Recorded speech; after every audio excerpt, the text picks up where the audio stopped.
has 4 children, 1 daughter, his princess. And I was talking to her the other day, she was telling me about, no matter how busy he was, when he was with her, he was with her.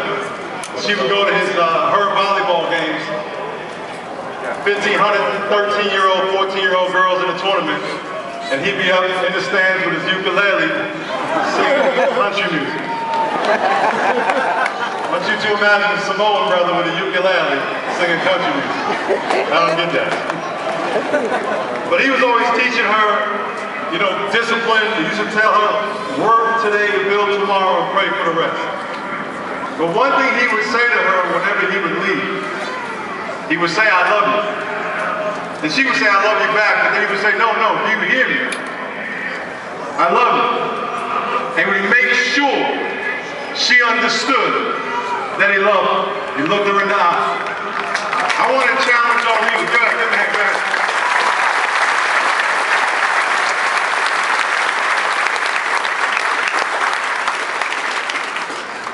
I want to encourage all of you today to look somebody in the eye and let them know you love them, that you're there for them, that if they need you, they can call you. Amen? Yep.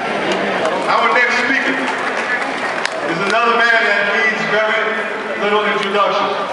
In my opinion, he's the greatest quarterback in history.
Remarkable crowd and talking about our friend Junior. It was just a short 6 months ago I stood here on this very field and had the special privilege to present Junior as the 35th member of the Chargers Hall of Fame.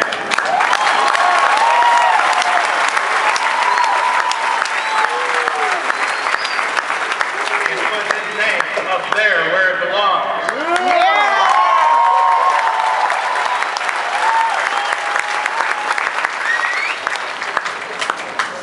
Because Junior Seau will always be a Charger.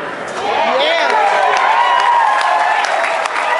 The relationship with you Charger fans, it was so one of a kind that this evening is evidence of your love and appreciation of his career. As the video we just showed, I first met Junior back in the late 80s. I was asked to present the Parade All-America Award to this 18-year-old man-child. He was in his senior year at Oceanside High School, and I was in my senior years with the Chargers. The Oceanside Pirates, right? It was a great assembly. But before we took the stage, Junior came to me and he said, "There's a lot of Raider fans here."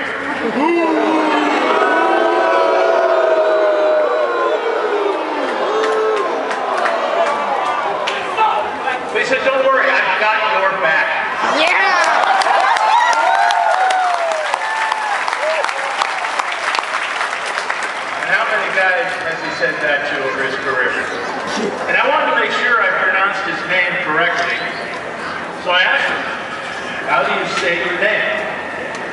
said it's Seau. Because when I tackle someone, they say ow.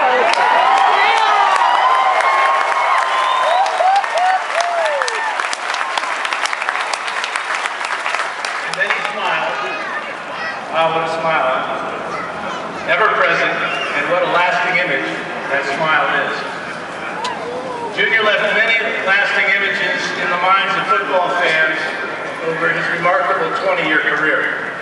We're all familiar with his stats, all familiar with Pro Bowls, and all the great things he did on the field, but he was more than just the numbers. He was the ultimate leader, the ultimate teammate.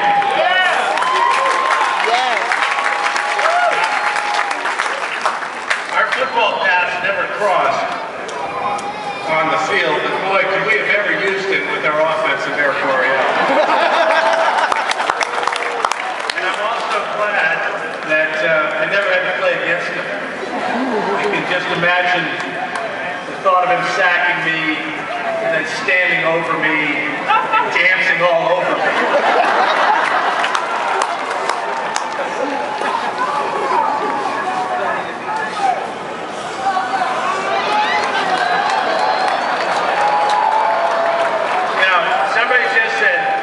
Somebody just said, ask Elway.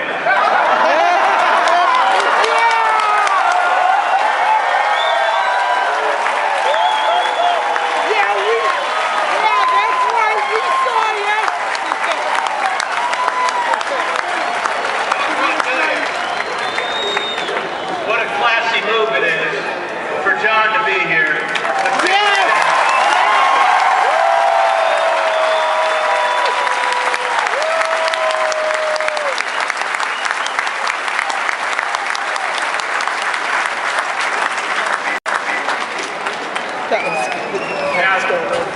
I know this is an evening of celebration, but there's no hiding the fact that Junior's passing is a tragedy.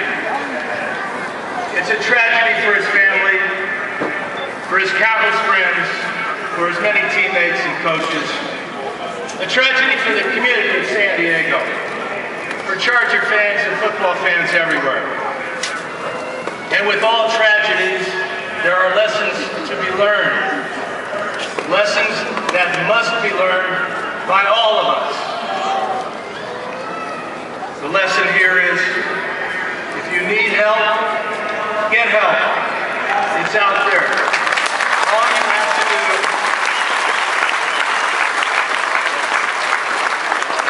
All you have to do is swallow your pride and ask for it. We all need help at times. We can all do a better job of helping each other. We must do a better job of communicating, of sharing our feelings, our doubts, and our fears. If you need help or you recognize the signs of a friend that needs help, do something about it. Help us out there for all of us. Thank you.